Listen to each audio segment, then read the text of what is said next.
মেজো আপাকে দেখছি না, কোথায়? চলে গেছে। চলে গেছে নাকি ঘুম থেকে উঠেই ওই ওয়াসিমের সাথে দেখা করতে গেছে? সেটা একটু পরেই জানতে পারবি। মানে সত্যি চলে গেল? আর আমাকে একবার বললো না? বলার মতো পরিস্থিতি তুই রাখছস? কাল রাত থেকে কি শুরু করছিস মায়েটার সাথে? কখন গেল?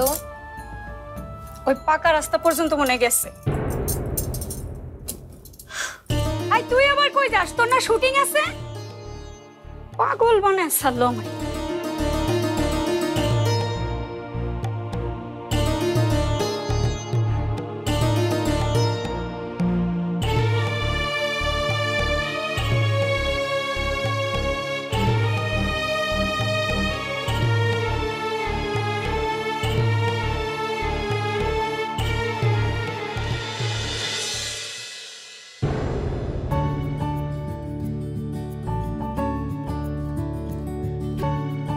তুই এখানে কি করছিস?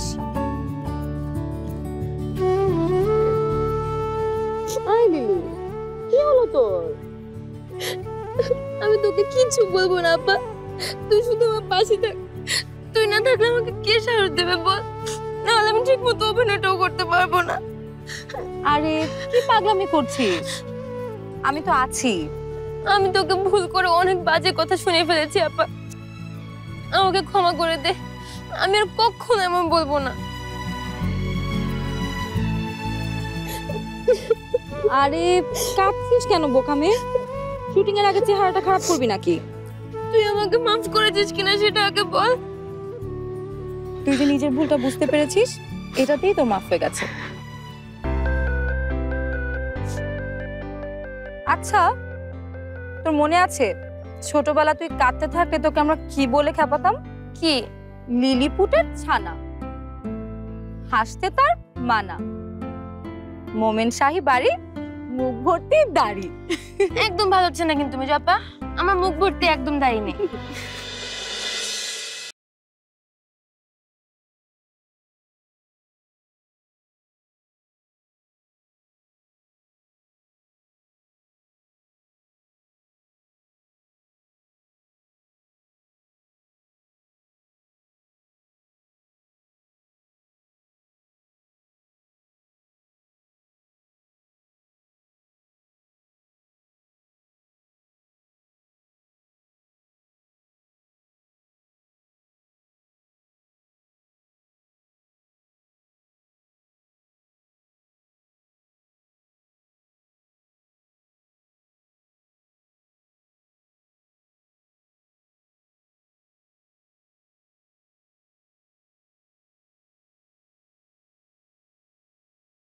বাড়িতে যাব। আমাকে না জানিয়ে আপি এই সিদ্ধান্ত নিয়ে নিয়েছে? সত্যি যেতে চাও তোমরা? আজকাল আমার কথা সত্যি না মিথ্যে তাও ভাবছিস রাহাত? আমাকে এভাবে ভাবতে বাধ্য করেছো তোমরা। বাই দ্য ওয়ে, কখন যাবে? সন্ধ্যায় যাওয়া যায়, তাই না রে অন্তু? কিন্তু আপনি তুই ওদের জানিয়ে দিতে পারিস যে আমরা আসছি। ওকে, জানিয়ে দেবো। আচ্ছা শোনো, ফরাদ ঘুম থেকে উঠলে ওকে বলো আর যেন অফিসে না যায়। ফারিয়া এসেছে, ওকে সময় দিক।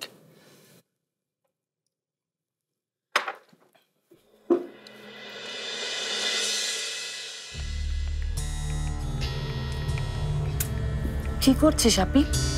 আমি তোর মাথা মুন্ডু কিছুই বুঝতে পারছি না। এই মুহূর্তে যাওয়া ছাড়া আর তো কোনো উপায় দেখছি না রে অন্তু। তাই বলে সব মেনে নিবি? নিজের পায়ে নিজে কুড়াল মারবি? তুই কি ভেবেছিলি রাহাত যেভাবে চাইছে সব সেভাবেই হবে? কি করবি তুই ওখানে গিয়ে?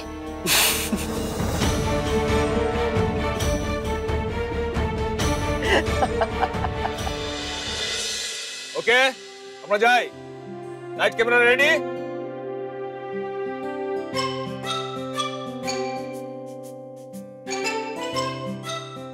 3, 2, 1, 0, অ্যাকশন।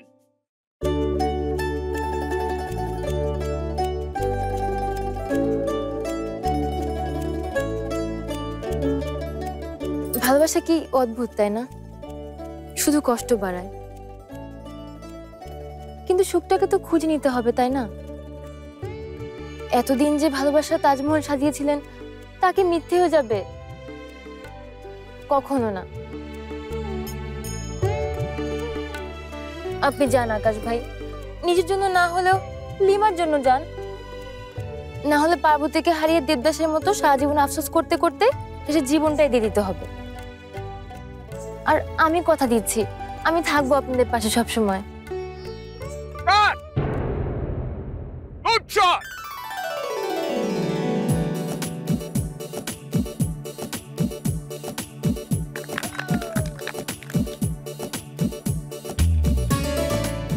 বাহ লিলি বাহ, কাল কোথায় দেখেছিলে এই অভিনয়? হ্যাঁ,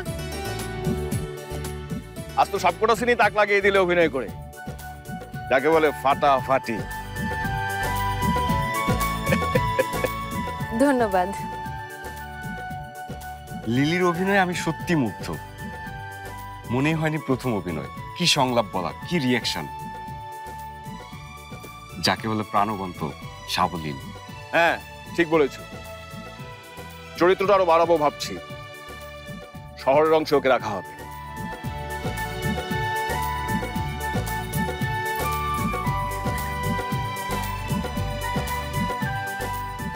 আমার চরিত্রটা আরো বাড়াবে বলেছে। তোর জন্য আপা, সব তোর জন্য। অভিনয়টা তো তোকেই করতে হয়েছে নাকি? এই গুণটা তোর ভিতরেই ছিল, এটা বিশ্বাস করতে শেখ। আমি জানতাম লিলির মধ্যে একটা সাংঘাতিক প্রতিভা লুকিয়ে আছে।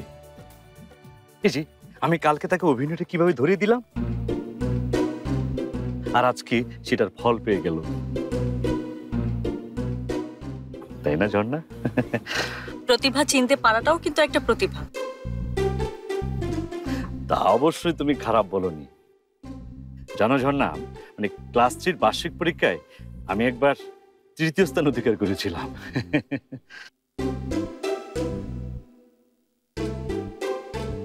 লিলি এদিকে আসো তো।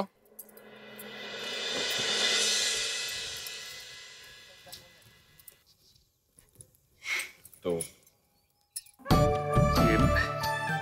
কালকে রাতে যা কিছু ঘটেছে তার জন্য আমি দুঃখিত। আমি আসলে ওই রকম লোক না। কিভাবে যে ওই সাংঘাতিক কাণ্ডটা ঘটে গেল ঠিক বুঝতে পারিনি। কালকের কথা কে মনে রেখেছে? চলেন এবার যাওয়া যাক, শুটিং তো শেষ, আর দেরি করবো না আমরা।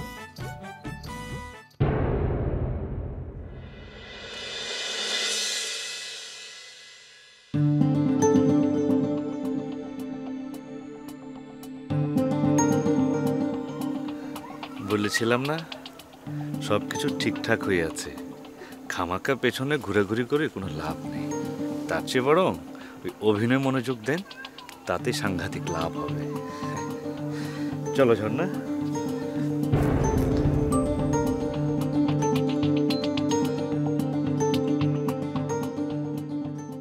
ওই গো সালমা বেগম, এসে দেখে যাও। সালমা বেগম, কি চিল্লাইতেছো কেন? আরে তো আরে আসোই না, দেখে যাও কি এনেছি দেখো। কি আনছে বাজার থেকে করে বাড়ি মাথাত করে বালাইল? কি কি এত চিল্লাইতেছো কেন? আসো আসো আসো। এটা কি? বলেছিলাম না, মোবাইল মোবাইল, তোমার জন্য মোবাইল এনেছি। এত সকালে মোবাইল? বাজার করতে গিয়া সবজির বাজারে কি মোবাইল বিক্রি করে? আরে সবজি বাজার থেকে হোক আর যেখান থেকে হোক, মোবাইল তো মোবাইলই। এই দেখো, এই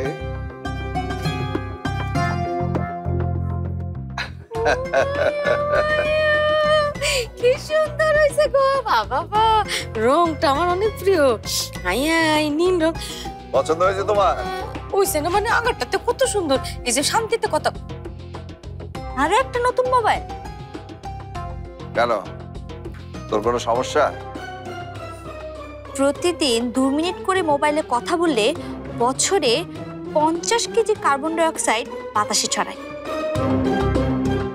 তো 1 ঘন্টা করে কথা বললে তোমার 1 টন। আসছে বিদ্যাসাগর আমার, সারাদিন কাম করে ফুল ফাই না, হ্যাঁ এসে খালি জ্ঞান ছড়ানোর লিখা। চুপ কর। এই চালুই তো আছে মনে হচ্ছে, কথা বলা যাবে এখন? হ্যাঁ হ্যাঁ, সিম ভরে এনেছি, আর আগের নাম্বার প্রায় সব ঠিকই আছে, কথা বলতে পারবে। আচ্ছা, তুমি কি ভিতরে পরে পাইছিলা ফোনে? না, কাল রাতে তো পাইনি, আর আজকে সকালে তো ব্যস্তই থাকবে। ভিতরে আবার কি এর ব্যস্ততা? হাই কি আবার সুইডিং করতেছে মানে? কাকে ফোন দিচ্ছ? এই হ্যালো, তোর বাপের শক্ত করে ধর। মানে কি? আর 2টা সাইড পা ধর। এইবার জানি আমার কাছ থেকে মোবাইলটা কাইরা নিতে না পারে। মানে কি? এই এই কি করছিস? ছাড় ছাড় আমার। বাবা, গর্ভধারিণীর আদেশ, কিভাবে ছাড়বো বলো? খালা, আজকে তাহলে আসি। মার ফোন। মা ফোন দিয়েছে? হ্যালো মা, আজকে যা ভালো শুটিং হয়েছে না, 2টা দৃশ্য ছিল, 2টাতেই ভালো অভিনয় করে সবাইকে তাক লাগিয়ে দিয়েছি। আর জানো, ডিরেক্টর তো মহা খুশি। আমি আগে থেকেই জানতাম আমার মাইয়া এইরকমই অভিনয় করবো, ব্যাগটার চোখে একেবারে দাদা লাগাই দিব। আচ্ছা মা, খুব খুশির খবর। আচ্ছা আমার আরেকটা কথা কও, বিটি কি কোনো ঝামেলা করছে? আর মেজো আপা সাহস না দিলে তো আজকে আমি শুটিংই করতে পারতাম না। কে সাহস না দিলে? খবির? আরে মেজো আপা, আমি কিছুতেই পারছিলাম না ক্যারেক্টার ধরতে, তারপর মেজো আপা অভিনয় করে দেখালো, ঠিক সেভাবেই করলাম। আচ্ছা শোন শোন, হ্যাঁ ব্যাগটা বিতির গুণ না, তোরও আছে। তুই তো ক্যামেরার সামনে অভিনয়টা করছিস না, হ্যাঁ দেখ দিছে তো কি হয়েছে? মেজো আপাও তাই বলে জানো মা। আর আমরা কিন্তু দুপুরের মধ্যে চলে আসছি, এখনই বের হচ্ছি আমরা। আচ্ছা আচ্ছা মা, সাবধানে ও, আচ্ছা আচ্ছা। এবার ছাড় তো, ছাড় না। বাবা তুমি আবার কিছু মনে করো না, হ্যাঁ? বাবা তুমি আবার কিছু মনে করো না। এই লিলি কি বললো? তোমার আদরের মাইয়া বিতির প্রশংসা করলো। প্রশংসা যে কেন করলো এটাই সাইরা উঠতে পারতেছি না। আয় বাজারের ব্যাগটা নিয়ে আয় তো, আয়।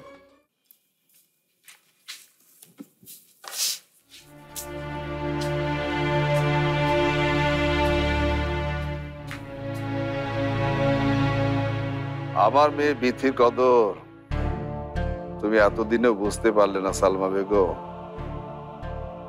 বুঝবে, একদিন ঠিকই বুঝবে। আর দেরি করব না খালা, তাহলে এখন যাই। খালু যাই। হ্যাঁ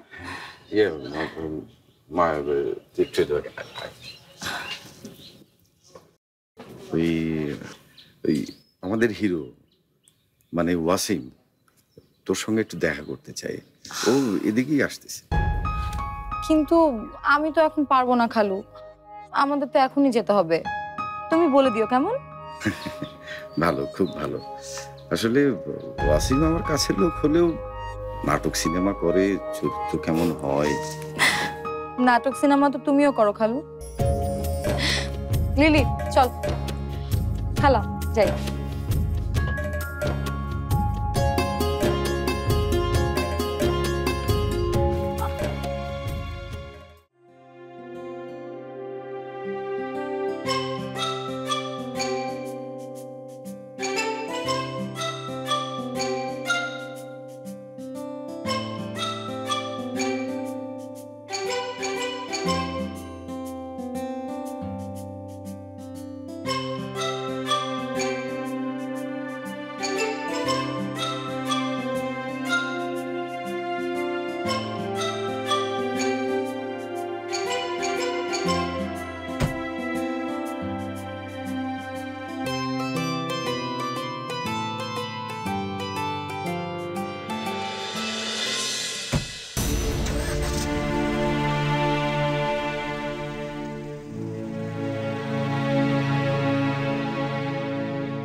একবারের জন্য আমার দিকে তাকালো না পিথি, বলেও গেল না।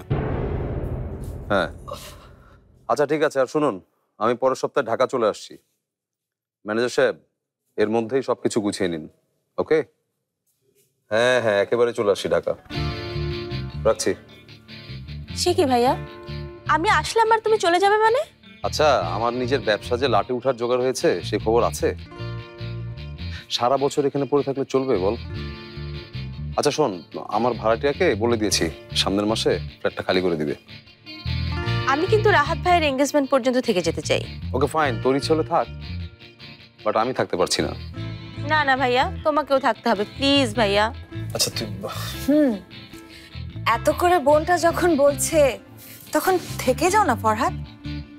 আর শুধু বোনই না, এখানের আরো অনেকেই আছে যারা চায় তুমি থেকে যাও। কার কথা বলছো? সে নাম নিয়ে আবার বিপদে পড়বো নাকি? বিথি, তাই না? ওদের পুরো পরিবারের চোখই তো এখন ফরহাদের দিকে, শুধু বিথি কেন? প্লিজ অন্তরা, ওর নামটা আমার সামনে বারবার উচ্চারণ না করলে হয় না? কেন, তোমার কি সমস্যা? ওই একটাই তো নাম। আমার ভালো লাগে না, ব্যাস। হ্যালো, আবার কেন ফোন করেছেন? আপনাকে তো মাত্র বললাম আমি। হ্যাঁ দেখেন আপনি।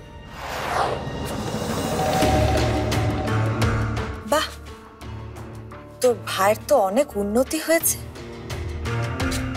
যে মেয়েটার জন্য আমাকে এত কথা শুনিয়েছে, আজ সে মেয়েটার প্রতি এত ঘৃণা। ভালো, খুব ভালো। অন্তু,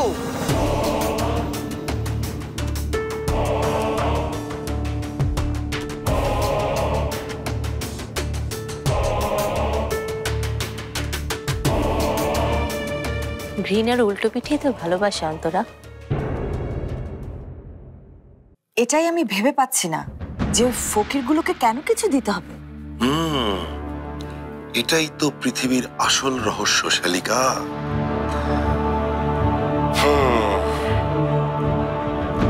কে যে আসল ফকির সেটা বোঝা খুব মুশকিল।